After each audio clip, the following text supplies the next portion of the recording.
नमस्कार, हमारे इस खास प्रोग्राम में आपका बहुत बहुत स्वागत है और मैं हूं आपके साथ वफा अब्बास। आज के इस प्रोग्राम में हम बात करेंगे दिल्ली चुनाव के बारे में, दिल्ली से जुड़े हुए तमाम ही चुनावी समीकरणों के बारे में, क्योंकि आपको पता है कि बीजेपी ने भी अपनी दूसरी लिस्ट जारी कर दी है, यानी कि 58 उम्मीदवार बीजेपी भी उतार चुकी है और आम आदमी पार्टी ने तो सभी 70 सीटों पर सबसे पहले ही अपने उम्मीदवारों का ऐलान कर दिया था। वहीं पर कांग्रेस की अगर बात करें तो कांग्रेस भी 48 सीटों पर अपने उम्मीदवारों का ऐलान कर चुकी है। ऐसे में हम बात करेंगे नुपुर शर्मा के बारे में, ऐसे में हम बात करेंगे स्मृति ईरानी के बारे में, क्योंकि ये दो वो नाम हैं जो दिल्ली की सियासत में बहुत ज्यादा चर्चा में बने हुए हैं। ये कयास लगाए जा रहे हैं, जब बीजेपी की एक भी लिस्ट नहीं आई थी तब से इन नामों की चर्चा हो रही है और 58 उम्मीदवार उतारने के बाद में, यानी 2 लिस्टें आने के बाद में भी इन दोनों नामों पर अभी कोई भी जो है बीजेपी की तरफ से ऐलान नहीं किया गया है। यानी कि अभी तक स्मृति ईरानी हो या नुपुर शर्मा हो, इनका टिकट जो है वो फाइनल नहीं किया गया है कि दिल्ली के चुनाव में लड़ने भी वाले हैं या फिर नहीं।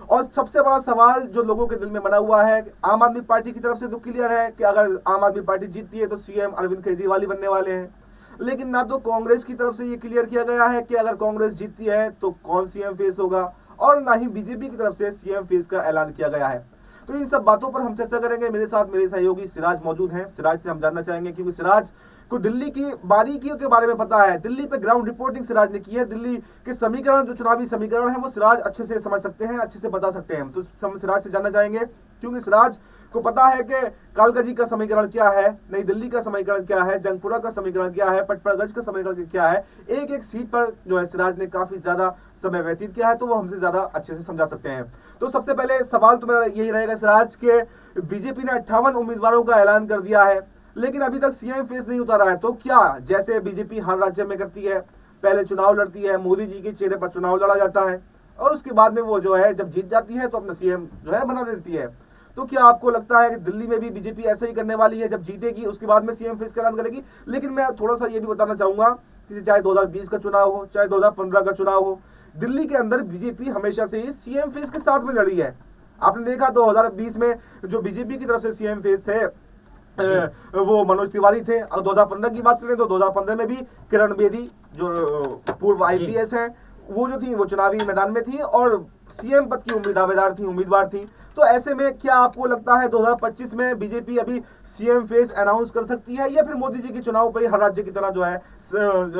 इलेक्शन लड़ने वाली है?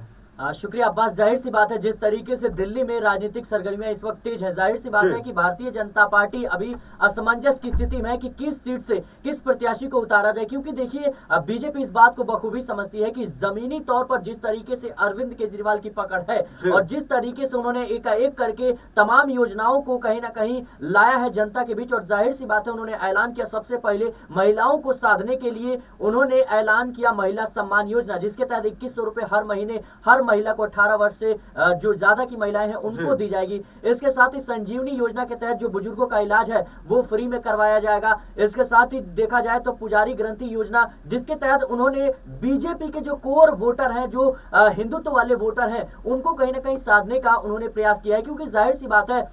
भारतीय जनता पार्टी विपक्षी तमाम पार्टियों पर यह आरोप लगाती रही है कि ये जो पार्टियां हैं ये कहीं ना कहीं हिंदू विरोधी हैं, लेकिन अरविंद केजरीवाल ने इस योजना का ऐलान करके अब भारतीय जनता पार्टी को मुश्किलों में डाल दिया है। बीजेपी पे ये सवाल है कि भाई आप हिंदुत्व की बात करते हो लेकिन आपने किया क्या है? वहीं देखा जाए तो अरविंद केजरीवाल की योजना अभी मुझे लगता है कि काफी ज्यादा चुनाव को प्रभावित करने वाली है। इसके तहत देखा जाए तो जिस तरीके से जाट आरक्षण को लेकर अरविंद केजरीवाल लगातार आवाज उठाते हुए नजर आ रहे हैं, तो कहीं ना कहीं अभी अरविंद केजरीवाल जिस तरीके से इस चुनावी मैदान में उतरे हैं, मुझे लगता है कि भारतीय जनता पार्टी अभी फंसती हुई नजर आ रही है। बीजेपी अभी अपने प्रत्याशी नहीं कह सकते हैं घोषित कर पाई है, तो आप सीएम चेहरे की बात ही हटा दीजिए। हालांकि स्मृति ईरानी, रमेश बिधूड़ी, प्रवेश वर्मा जैसे बड़े नेताओं का कहीं ना कहीं नाम सामने आ रहा है। जाहिर सी बात है इसमें जो स्मृति ईरानी है उनका भी नाम काफी ज्यादा देखा गया, क्योंकि स्मृति ईरानी जिस तरीके से अमेठी में राहुल गांधी को पटकनी देते हुए नजर आई थी, एक धाकड़ नेता है, लेकिन अभी उनका टिकट दिल्ली की किसी भी सीट से नहीं फाइनल हुआ है। ऐसे में सवाल उनको लेकर के है कि क्या आखिरी वक्त में अब स्मृति ईरानी पर भारतीय जनता पार्टी कहीं ना कहीं कह सकते हैं कि उन पर दाव खेलेगी। वहीं रमेश बिधूड़ी की बात करें तो बिधूड़ी भी एक सीएम चेहरे के तौर पर जरूर देखे जा रहे हैं, और जैसा कि मुख्यमंत्री आतिशी ने अभी हाल ही में दावा किया कि रमेश बिधूड़ी को अब कह सकते हैं कि सीएम चेहरा बनाने की भारतीय जनता पार्टी तैयारी कर रही है। आपको याद होगा जिस तरीके से कालकाजी विधानसभा क्षेत्र से उनको टिकट मिलता है, वैसे ही उनके दो बयान विवादों में आ जाते हैं। सबसे पहले प्रियंका गांधी को लेकर, उसके बाद मुख्यमंत्री आतिशी को लेकर विवाद इतना बढ़ता है कि उनके टिकट पर खतरा मंडराने लगता है, उनके टिकट को लेकर सवाल उठने लगते हैं। और खबरों के अनुसार जेपी नड्डा जो बीजेपी के राष्ट्रीय अध्यक्ष हैं, उन्होंने उनको फटकार लगाई और नसीहत दी कि आप ऐसे टिकट टिप्पणी ना करें। जाहिर सी बात है रमेश बिधूड़ी के इस बयान को भारतीय जनता पार्टी के खिलाफ कहीं ना कहीं आम आदमी पार्टी ने कह सकते हैं कि इसको एक इमोशनली कनेक्ट करने का कोशिश किया है, क्योंकि देखिए जनता बखूबी इस बात को समझ रही है कि किस तरीके से रमेश बिधूड़ी का वो बयान आया था और उसको आम आदमी पार्टी किस तरीके से चुनावी मुद्दा बना करके कहीं ना कहीं वोट समेट सकती है। क्योंकि देखा जाए तो एक तरफ हाल ही में जो अरविंद केजरीवाल ने कहा कि अभी नई दिल्ली सीट पर अचानक से जो 13,000 लोग हैं वो आवेदन कर रहे हैं वोट के लिए, ऐसे में जो ये लोग हैं इनको भारतीय जनता पार्टी ला रही है यूपी बिहार के लोगों से, और इसको भारतीय जनता पार्टी ने पूर्वांचलियों के अपमान के तौर पर जोड़ दिया। तो वही रमेश बिधूड़ी के बयान को अब आम आदमी पार्टी भी कहीं ना कहीं महिलाओं के अपमान से जोड़ रही है। तो इस वक्त दिल्ली की राजनीति जो है वो काफी ज्यादा दिलचस्प होती जा रही है। जी सर, आज अपना अगला क्वेश्चन हम लेने चाहेंगे। देखिए दो लिस्टों में सबसे ज्यादा चर्चा में, इसके अलावा जो आपने बताया, इसके अलावा जो चर्चा में एक नाम रहा वो है नुपुर शर्मा का नाम। जी, क्योंकि आपको पता है नुपुर शर्मा बीजेपी में एक बड़ा चेहरा है, महिला चेहरा है, और आपने देखा कि 2015 में नुपुर शर्मा ने नई दिल्ली सीट से अरविंद केजरीवाल के खिलाफ चुनाव भी लड़ा था। हालांकि उनको कोई भी जीत नहीं मिल पाई थी, कोई भी अच्छी वोट बैंक उनको नहीं मिल पाया था, मात्र 25,000 वोट पर ही वो सिमट कर रह गई थी, जबकि अरविंद केजरीवाल को वहां पर 57,000 वोट जो है वो मिले थे। लेकिन अब चर्चाओं में एक बार फिर से दिल्ली के चुनाव में नुपुर शर्मा का नाम आ रहा है, क्योंकि नुपुर शर्मा एक प्रतिष्ठित चेहरा है बीजेपी के अंदर, और आपको पता है कि वही नुपुर शर्मा है जिन्होंने पैगंबर मोहम्मद को लेकर एक विवादित बयान भी दिया था, और जिसके बाद में बीजेपी ने इन्हें 2 साल के लिए निष्कासित भी कर दिया था, यानी कि बाहर का रास्ता दिखा दिया था। लेकिन एक बार फिर से नुपुर शर्मा क्या दिल्ली के चुनाव में एंट्री कर सकती हैं? पहला सवाल तो यही है। और दूसरा सवाल यह है कि अगर वो आती हैं तो ये अटकलें लगाई जा रही थी कि रमेश बिधूड़ी का टिकट बदलकर नुपुर शर्मा को कालकाजी से टिकट दिया जा सकता है और रमेश बिधूड़ी को किसी और दूसरी सीट से चुनाव लड़ाया जा सकता है, क्योंकि यहाँ पर बीजेपी 2 गेम खेलने की कोशिश कर रही है। एक तो रमेश बिधूड़ी ने जो बयान दिया था, जिस तरह से आपने बताया विवादित बयान दिया था, उसके बाद में कालकाजी सीट जो है बीजेपी अपने हाथ से फिसलती हुई देख रही है। तो ऐसे में महिला चेहरे को उतार कर, क्योंकि यहाँ पर दोनों जो है कांग्रेस की तरफ से हो चाहे आम आदमी पार्टी की तरफ से हो, दोनों ही महिला चेहरे हैं, तो महिला चेहरे के मुकाबले महिला चेहरा जो है ज्यादा प्रभावित हो सकता है, ऐसा बीजेपी अब सोच रही है। और दूसरा, जो रमेश बिधूड़ी ने बयान दिया उसके बाद में वो घिरे, तो उसके बाद में अगर उनकी सीट बदल दी जाएगी तो ये बीजेपी के लिए ज्यादा अच्छा होने वाला है। तो इसको आप कैसा देखते हैं? क्या नुपुर शर्मा को बीजेपी कालकाजी सीट से उतार सकती है, या फिर कोई दूसरी सीट से नुपुर शर्मा को उतारेगी और रमेश बिधूड़ी जो है वही इसी सीट से चुनाव लड़ेंगे? जी देखिए, जो भारतीय जनता पार्टी है, टिकट का जो वितरण है वो काफी सोच समझकर कर रही है। जाहिर सी बात है रमेश बिधूड़ी दक्षिणी दिल्ली से 2 बार के सांसद रह चुके हैं और कहीं ना कहीं तुगलकाबाद से वो कई बार के विधायक भी हैं। तो जाहिर सी बात है कि एक मजबूत चेहरा है, भले ही वो विवादों में रहे हैं,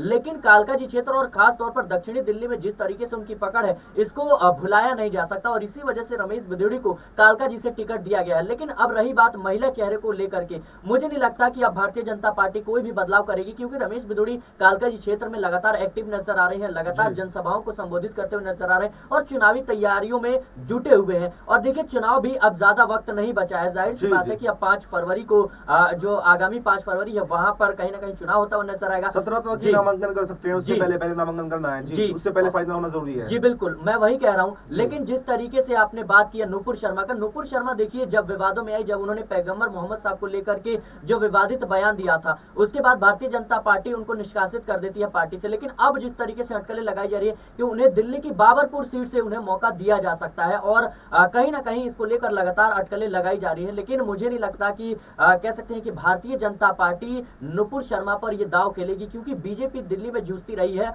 और उसका सबसे बड़ा कारण है कि कहीं ना कहीं बीजेपी को एक दलित चेहरे की तलाश है, क्योंकि देखा जाए, या एक पूर्वांचली कह सकते हैं चेहरे की तलाश है, क्योंकि देखा जाए तो पूर्वांचली जो है आम आदमी पार्टी की तरफ शिफ्ट हुए हैं, जो दलित है वो आम आदमी पार्टी की तरफ शिफ्ट हुए हैं। मनोज तिवारी के चेहरे पर जरूर भारतीय जनता पार्टी ने चुनाव लड़ा, लेकिन मुझे नहीं लगता कि रमेश बिधूड़ी उतने कारगर साबित हुए। और खास तौर पर देखा जाए तो अब भारतीय जनता पार्टी के जो नेता है गृह मंत्री अमित शाह, उन्होंने अंबेडकर को लेकर जो बयान दिया था, मुझे लगता है ये दिल्ली चुनाव में काफी ज्यादा प्रभावित करने वाला है, और दलित वोट बैंक जो मुझे लगता है कि काफी ज्यादा चुनाव में हेर फेर उलटफेर कर सकता है। क्योंकि सिराज ने, हमारे सहयोगी ने आपको बताया, एक एक बात बताई कि किस तरह से जो दिल्ली का समीकरण है वो क्या कहता है, और नुपुर शर्मा के चुनावी मैदान में उतरेंगी या नहीं उतरेंगी, और उतरेंगी तो किस सीट से उतर सकती हैं। यानी कि बाबरपुर से उनकी अभी अटकलें लगाई जा रही हैं कि वहां से आम आदमी पार्टी के जो गोपाल राय मंत्री हैं उनके खिलाफ नुपुर शर्मा जो है चुनावी मैदान में उतर सकती हैं। और रमेश बिधूड़ी को लेकर भी जिस तरह से सिराज ने बताया कि अब उनकी सीट को बदलना मुमकिन नहीं है, क्योंकि चुनाव नजदीक आता जा रहा है और रमेश बिधूड़ी